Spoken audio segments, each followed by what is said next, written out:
আসসালামু আলাইকুম। Eagle agro থেকে আপনাদের সাথে আছি আমি রনি। আমি এই মুহূর্তে আছি ইগল এগ্রো কুষ্টিয়া শাখাতে।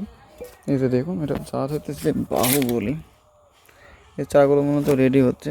এই চারাগুলো এখনও 15 দিন পর আমরা কৃষকের মধ্যে সরবরাহ করব।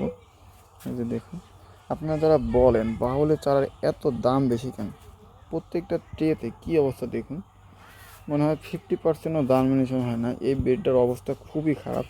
আমি একটু দেখাই আপনাদের মাছ দিয়ে, দেখুন আপনারা জার্মিনেশন কী পরিমাণ খারাপ।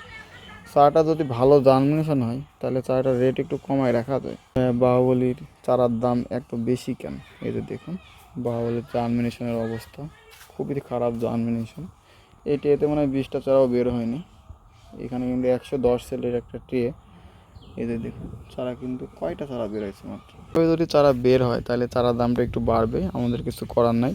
আর আপনারা যারা ইগল এগ্রো চ্যানেলটি এখনও সাবস্ক্রাইব করেননি তারা ইগল এগ্রো চ্যানেলটি সাবস্ক্রাইব করে পাশে থাকা নোটিফিকেশন বেল আইকনটি বাজিয়ে দিন। দর্শক ভালো থাকবেন, সুস্থ থাকবেন, দেখা হবে নতুন কোনো ভিডিওতে। খোদা হাফেজ।